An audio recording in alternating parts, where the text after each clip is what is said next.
Brev Paulusar til Filemon. Paulus, fengi Krist Jesu og broren Timotheus, til Filemon, elskava vin okkara, som arbeider sama vi okkon. Appio, syster okkara, Arkippus, som strøyer sama vi okkon, og samkomna i huset tøynum. Nøye vir vittikon og friur fra gode feir okkara, og Herranon Jesus Kristi. Jeg takkje gode munnen alltid ta I minnes til I bønum munnen. Vi til at I høyre kærlega tøyn og trunna, og I to hever til Herran Jesus og ødlin I heilavu. Fyrir at felagsskapur tøyn og I trunna kan vera virksamur fyrir Kristus, og I hinnom fotla kunnleika alt hitt gåa som uittekon Tøy stóra glede og trøst har vi finnst av kærlega tøynum. Vi til at gjørstøyna heilavu luka av her, bror.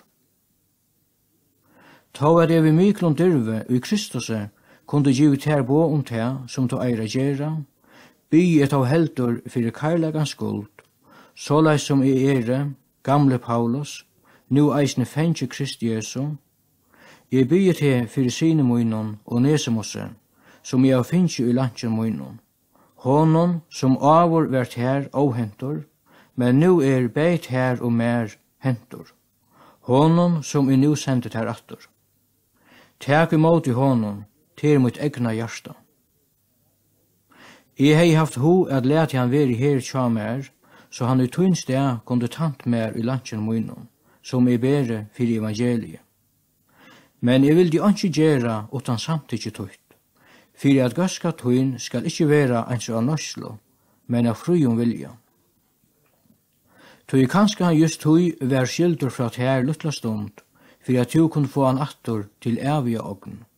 Ikke som træl langur, men som meir enn træl, som elskar man bror. Te han mer av sevljan hot, og hvordan mykje meire ta ikkje her, bæg I holdenon og I herranon. Så satt som tu råknar med fyrir sambror tøyn, så teg imot I honom som imot mer. Hever han gjørst her nekran årat, edla skildar han ter neka, så skriva til av råkning myna. Paulus, skriver vi mun I egnu hånd. Jeg skal gjalda til, fyrir at jeg skal ikke sia vi til at tu skildar mer enn ta til sjálvan. Ja, bror, ver mer hentur I herranon, luka hjärsta mot I Kristus. Og I alite av lutne tøynon skriver jeg til tøyn, viser ui at du gjerst enta meir enn te som I sier.